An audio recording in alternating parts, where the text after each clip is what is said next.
Shahkot road सियासत की नज़र हो गया। अवाम परेशान और बीमार होने लगी, कोई पुरसाने हाल नहीं। सियासतदान जिम्मेदारी एक दूसरे पर डालने लगे।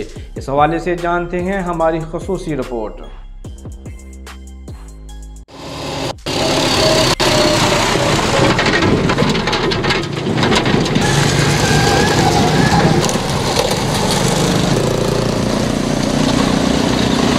मैं इस वक्त मौजूद हाँ उस सड़क के उपर जी कि लवारस सड़क कहलाई जाती है, जिसका तलक ना सिर्फ तालीम के नाल बल्कि कारोबारी लोगों वास्ते और लाहौर नूं जान आन वास्ते इस सड़क सब नाल ज़्यादा इस्तेमाल होंदी है। मैं इस वेले मौजूद हाँ छोटा कोटला के बिल्कुल स्टाफ के लागे। आप मेरे तुसी पीछे वेख सकते जे सड़क की जी हालत है।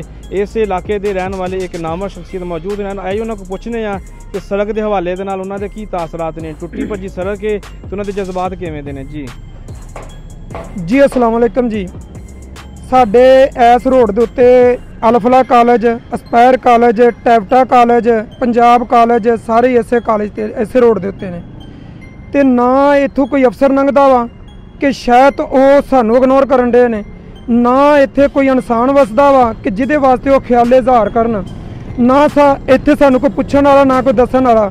मैं तकरीबन एप्लीकेशन सीओ ने भी दित्ती, एसी नूं भी दित्ती, मैं थाने भी दित्ती कि साडे इत्थे ना घट्टा इन्ना क्या वा कि साडे अपने जिहड़े बच्चे जाती अपने बच्चे इन्ना उसाद मरीज़ हो गए हैं ते इत्थे कोई पुछण वाला नहीं है। ते जिला ननकाना इस रोड के उत्ते लाहौर नूं इधर जाईदा वा, GT रोड इधर आ, सारे नाल ज़्यादा इस्तेमाल होने वाला रोड इत्थे आ ते कोई पुछण वाला नहीं है। साडी अपना रिक्वेस्ट है DCO साहब नूं कि मेहरबानी करके इत्ते गौर फिक्र किया जाए। सांगरहल से शाहकोट जाने वाली ये सड़क पाकिस्तान तहरीक इंसाफ के लीडरान और DC ननकाना साहब ने अपने हाथों से शुरू करवाई, मगर इस पर जारी काम को रुके हुए अरसा हो चुका है।